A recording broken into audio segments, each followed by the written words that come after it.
The time is currently 11:24 p.m. If you're not viewing this video at that time, please wait until your clock syncs with ours. Okay, so in a continuation of last week, apparently we will be continuing with the Pokemon-themed creepypastas, as this time we read Wally.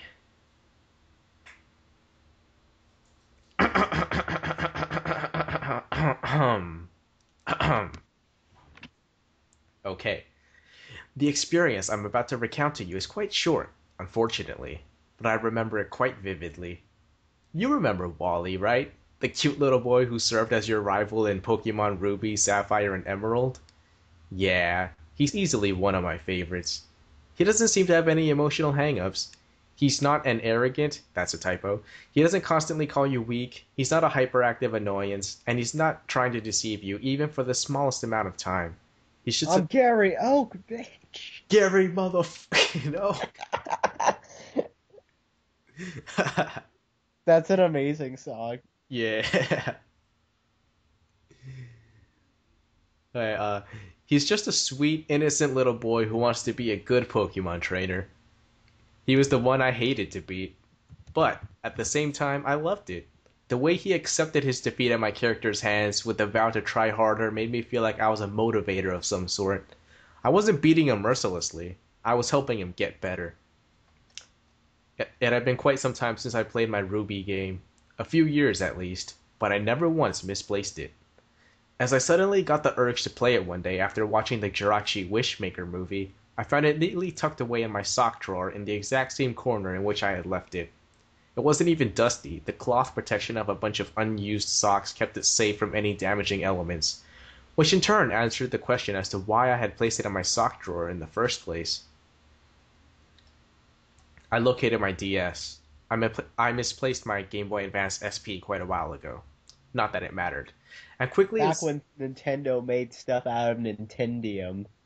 Yeah... Well, what? Don't you know? It's the mystical substance that Nintendo uses in all of its consoles. Nintendium? Yeah, Oh it's my god. basically as indestructible as a Nokia phone. Oh my goodness, that is serious. Although, I do think that the Nintendo 64 was the console with the most Nintendium in it. You know, in the related creepypastas, I see a friendship is magic one. Of course you would see a Friendship is Magic one. I don't want them to ruin my ponies, man.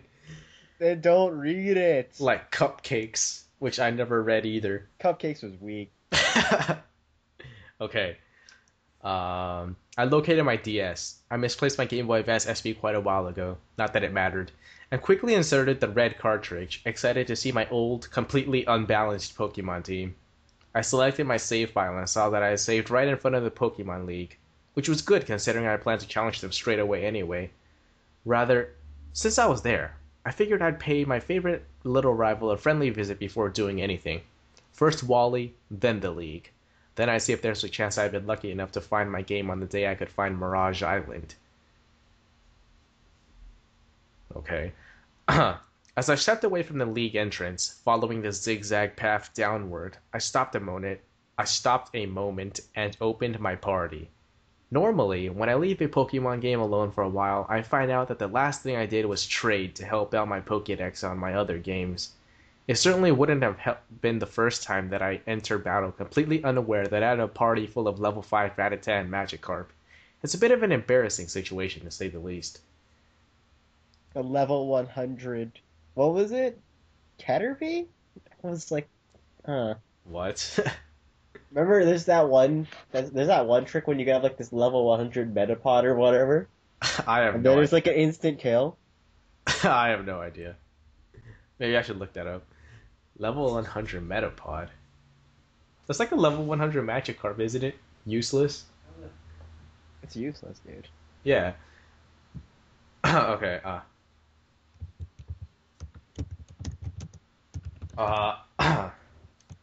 they were all there, though. Inferno, the level 100 Blaziken. Volcano, the level 85 Groudon. Dailaros, the level 87 Rayquaza. which I like to pronounce Rayquaza. Wait. He said this was Pokemon Red. You can't get Rayquaza in Pokemon Red. No, Only in Emerald. Ruby. You A can't get it in Ruby. a red cartridge. What, Rayquaza? Maybe he traded for it. I guess. Uh, Duragon, the level 65 Salamence. Or maybe he intended that to be the Japanese pronunciation of dragon. Duragon. That's race. Nah, man. I'm Asian, so it doesn't count, I think. Okay, Harbinger, the level 55 Absol, and Vengeance, the level 34 Banet. It's a Weedle. Oh, level 100 Weedle. Or was it a level 1 Weedle? Hold on. Video's loading. Ah. I'm gonna like see what it is.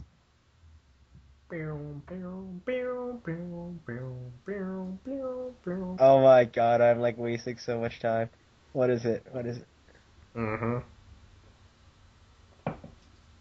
Oh my god, I don't see any Weedle. Oh wait, there's a Weedle. What's the the Weedle is like at level 100. A level 100 Weedle. And then Wow. there's like a very good strategy behind that, but I gotta have competitive Pokemon. Alright, let's continue with the story. I wasted a lot of time. Okay. As I said, painfully unbalanced. But they were all there just as I had left them.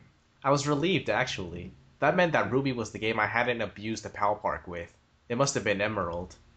But that's not really important, though, and I'm getting off track. My party was there, so I didn't have to waste a few minutes in going back up to the league to switch out my dinky little underleveled Pokemon for something a little better. So I began my little trek to see Wally once more. As I entered the cave, he was standing there waiting for me already. I couldn't remember if that was what he was supposed to do or not. As I said, it's been quite a long time since I've so much as thought about this game. But I was excited to talk to him either way. Whether I felt guilty for beating him or not, I really loved seeing him. I approached him and pressed A to talk, but rather than have him say something in greeting before challenging me to a battle, the trainer spotted theme played for a second or two before the screen flickered, signifying a battle had started. But just as quickly as the screen faded to black, it faded back into the normal cave scene once more, only Wally was no longer there. I shrugged it off, thinking that years of actually had put a little wear on the game's inner workings. What? Years of something. The author must have missed the word. Not that I'm actually techno-savvy enough to really know how that'd work. I started to walk away, thinking I'd try to see if this glitch continued in the Pokemon League. If it did, I was out of a game. I'd either have to reset or get a new one. Either option would kill me. Inferno was the best Pokemon I've ever had. Though before I could take a single step past turning around, the Pokénav rang. I didn't think it could function properly in caves and the like, but since I was kind of close to the exit and open air, I suppose it made sense for it to work. Dot dot dot dot dot dot dot dot dot dot. And then Wally says, "Come to Petalburg." Click. I'm not entirely sure how to explain it, but with the little hiccup my game just had with the battle scene and the face, that I'm almost positive that small bit of dialogue wasn't scripted. I just felt uneasy. Nonetheless, I got out of the cave and selected Dailaros to fly to Petalburg City. When I got Wait. How do you spell that? Dailoros. Tailors? Dailaros. Is I that don't know. what Pokemon is that? I think that's the Salamence. Salamence. Rayquaza. It was his Rayquaza, nicknamed. Oh, okay. At least he's not using fly on his Pidgeotto, which clearly can't keep him up, even though you can teach Pidgeotto fly and can do that. It's like you can't teach Scyther how to fly, but you can teach Pidgey how to fly. Pokemon logic. Okay, oh yeah. When I got there, I could definitely tell something was off. The whole area looked foggy, and all the colors looked as if they had been washed out, leaving the normally cheery little town looking rather dismal. Even the music was different. Just slightly, though. The tempo had been noticeably slowed. further adding to the incredibly dreary effect. I explored the area a little, going in the few buildings surrounding the Pokemon Center, just to see what else had changed. For one thing, no one was around. The area was completely devoid of all NPCs, but it didn't take me long to figure out where they all were. I walked up to Wally's parents' house to find 7 NPC sprites lining the path to the door. 2 columns of 3, with one standing to one side of the door.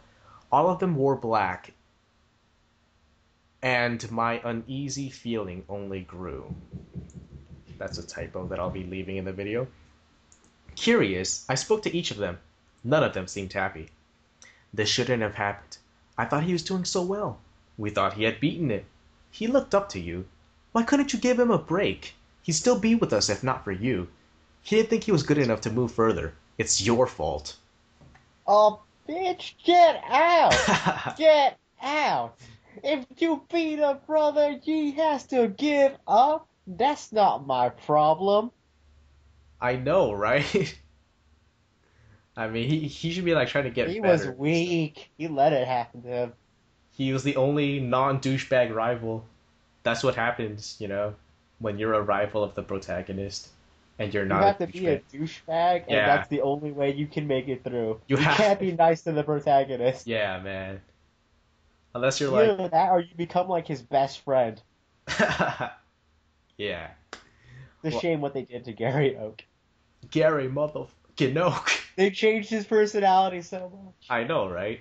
Used to be that douchebag that got 10 badges in Kanto even though there was only 8 gyms. What a boss. Go on, story. I knew what was going on now, but I didn't want to believe it. But as I walked into his house, I was forced to. A couple more NPCs dotted the small room as a small black coffin rested in the middle of the area. Wally was dead. I spoke to the other NPCs. Most only repeated, "It's all your fault," but one, which I believed was his mother, explained things a little better for me. The damp cave air aggravated his condition. He strained himself to become better so he could finally be as good as you, but he pushed himself too hard. His body gave out. A hiker found him, a Pokeball clutched in his little hand, his Pokemon refusing to leave his side. He called us using Willie's nav. Do you know what it's like? Being informed by a total stranger that someone you love is dead? Why would I know what that's like? Don't ask me a question you know that I'm gonna say no to. And it's like, as the protagonist of the Pokemon games, all you ever say is ... anyways. So you're not really responding. I am a silent protagonist. Don't ask me stuff. Yeah. It's like, that someone you love is dead? ... Pay your respects and leave. This is all your fault. It's like, yeah, everybody keeps blaming the This protagonist. is your fault for not parenting him correctly. I know, right? You told him to reach too high. With his, like, asthmatic condition or something.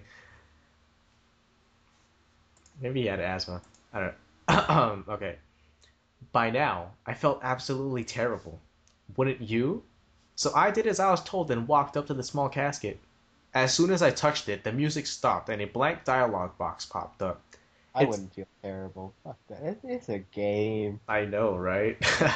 Go on, though. Go on. It stayed there for a few seconds before a single word was slowly typed out in it. Why? A battle started, a real one this time, rather than the teaser I had experienced earlier. My heart sank as Wally's sprite slid into the opposing trainer's spot. His skin was pale, his colors were washed out, and he looked quite sad. But what hurt the most was the opening battle announcement. PKMN trainer Wally wants one last battle. He sent out his first Pokemon, his cherished Gardevoir, who also looked upset. I assumed this would be the trend with his Pokemon. I sent out Inferno. Sympathy urged me to throw this battle, to make his last one a good one for him. But the competitor in me said to give it all I had. Guess which one I listened to? Inferno plowed through each and every one of his saddened Pokemon, knocking them flat with one attack each. As the battle ended, Wally slid back into frame, his sprite now mostly transparent, and said, "Why can't you let me win?" When the battle... Because you don't deserve to win. I know, If you right? wanted to win, maybe you should have trained harder. I You know, wanted right? one last battle, I gave it to you. And you lost. Uh, when the battle screen faded, Wally's mother approached my character and pushed him back and away from the coffin. Get out. You're done here. You disgust me. As she shoved me out the door. Disgust me. You can't handle that you couldn't parent you couldn't like teach your child not to reach too high. That is entirely your fault. You're putting it out on me. Man, I don't have to take this. I'm leaving on my own. Just like Steve Urkel. As she shoved me out the door, instead of appearing outside the house, the screen cut to white and began rolling the credits. As the name of those involved in the production of the game faded in and out, the white was replaced by an ending scene. Poor Wally's funeral procession. NPC sprites slowly paraded through Petalburg, the tiny casket at the center of the crowd. My eyes watered as they slowly left through the right exit of the city. The camera followed as they stopped at the small patch of grass where Wally had caught his deer Ralts. When the stopped, they all turned to face the screen, just for a second, but I could almost feel the judgment. As they turned back to the casket, the screen faded to white and Wally's trainer sprite faded in. Beneath it were three little words, in loving memory. The end. You think he'd be grateful you gave him his last battle? I know, right? What a prick. And it's like, who wants their opponent to throw the battle for them? That's not a true If victory. anything, he did the honorable thing. He didn't hold back. Exactly. And then everybody started hating on him. They're all just haters, you know? Nothing but haters. The best way to dismiss somebody's opinion, just call him a hater. Hater. Do we even If have. anyone comments on this video giving back feedback I don't like, I'm just gonna call him a hater. Hey, I don't like how you interrupt the story. Oh, yeah? Well, you're just a hater. Okay. What? Legitimate feedback equals hater. Okay. So this has been the Chain Readers reading Wally, and we hope you have nightmares.